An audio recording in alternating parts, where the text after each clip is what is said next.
So often we're taught how to diet, but not how to nourish ourselves or be satisfied.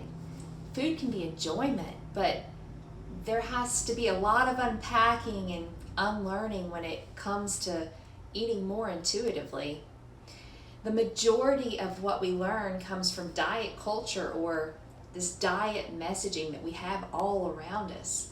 Many of us have really bought into this way that foods can either harm us or heal us, which makes it very hard to establish that healthy relationship with food. So with my clients, we leave nutrition out of the picture until we build a solid foundation. And we build this foundation called finding food freedom. And then we talk about gentle nutrition. And the question that I always see in people's eyes, even if they don't ask, is what the heck is gentle nutrition and how do I apply this now? So I want to talk to you a little bit today, 5 ways that you can apply it, what gentle nutrition is. So if you're obsessed with eating healthy or you're using it in a dogmatic way and it really dictates your life right now, then gentle nutrition really should be put to the back burner to work on healing and restoring that relationship with your food. But if you've kind of been through that and you're ready to learn more about gentle nutrition, let's say you're experiencing something like diabetes or insulin resistant PCOS. Nutrition, well, it definitely can go along with the pillars to finding food freedom in my program. And that's why I add gentle nutrition to the end, but you can use it if you have a medical condition. It's not like you have to master every module in my program either sequentially. The pillars of food freedom that we discuss in my program are really meant to be used where you need the most help. So it doesn't mean that you have to wait to trust your body and honor your health until you reject diet mentality. You can really start to make peace with food at any point in the journey. And I tell people to think of my programs as like going to the areas that you need the most help with. So go to the pillars that are speaking to you. Well, most often it goes through phases like I put into the modules, but it isn't always exactly that way. So I think sometimes there are times when nutrition should be addressed earlier on. And I think it really just depends on the individual and the struggles and what's going on at this point in your life. So what I do want to emphasize in terms of gentle nutrition is how important it is, though, to understand the first couple of pillars of my program before trying to apply gentle nutrition to your life. Gentle nutrition is actually chapter 10 in the Intuitive Eating book. And they leave it to the end of the program or the book as well, because it's really going to take a long time for you to work on gentle nutrition. You're really going to have to get curious about what that means to you, and everybody is different.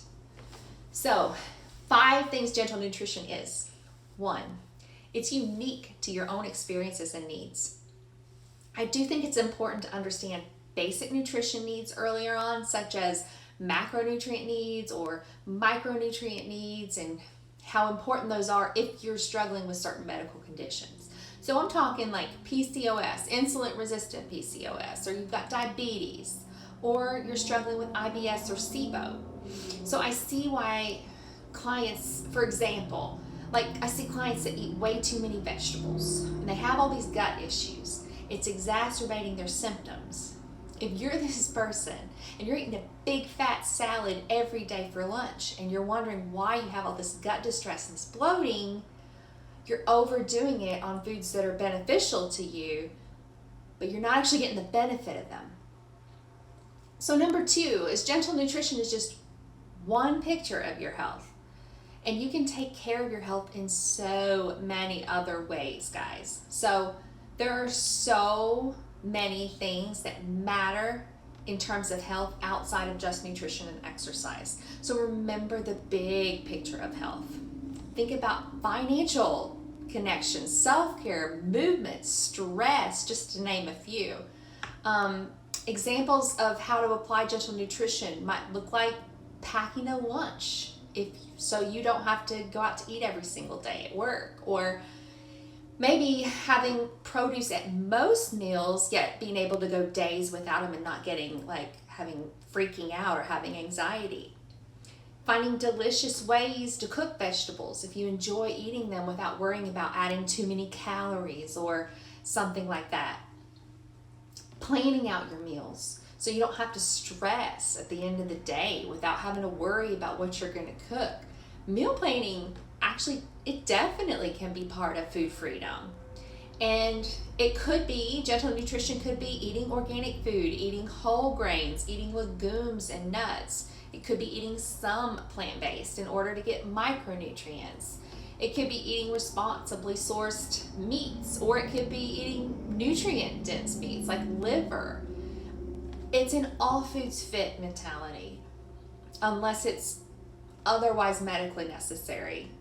And I'm talking about like if you have celiac disease. So eating gluten when you have celiac is not a good idea, and that wouldn't be great gentle nutrition or intuitive for you. But if gluten's a fear food, and then avoiding it would not be gentle nutrition. So some examples of all foods fit mentalities is eating vegetarian throughout the week or a couple days a week, maybe enjoying a paleo or a Mediterranean meal. All foods fit or gentle nutrition is not eating these for specific ways, it's just eating these things because you enjoy them. So for example, I use a cooking club online called Sprouted Nutrition, and they have some vegetarian or plant-based meals, and I enjoy it, but I'm not eating that specific way all the time. So that's how you have this all foods fit mentality. It's like sometimes you like these things, but you don't have to have them every single day throughout the course of a week. Number 3, gentle nutrition means eating enough. Women tend to undereat so much. This means eating enough foods overall, and I'm talking about calories, ladies. You need to eat enough calories to support your health and your body's needs. This also means balancing your macronutrients, making sure you're getting a wide variety of foods for an array of nutrients, and eating enough for your specific health needs. And that's like if you have a gut or a hormonal health issue. Number 4, gentle nutrition is about intention. It might look the same if we zoom out like from a bird's eye view. Well, eating for gentle nutrition, what's the difference between that and eating for weight loss? But the intention behind it is so different. Gentle nutrition is flexible and it's non-obsessive. There are no obsessive thoughts around food. The intention should be to make your life less stressful and to eat more flavor. Flavor helps with satisfaction, but also with gentle nutrition, because when you know how to cook in a delicious way, it will really help you eat those foods long term, and it will be more sustainable. So intention should come from a place of self-care, not self-harm. Intention should align with your belief systems, but that doesn't mean that it has to be rigid. It's about being fluid and being flexible. So lastly, number 5 is gentle nutrition. Should be about getting curious and being exploratory with how you feel in a very open-minded way.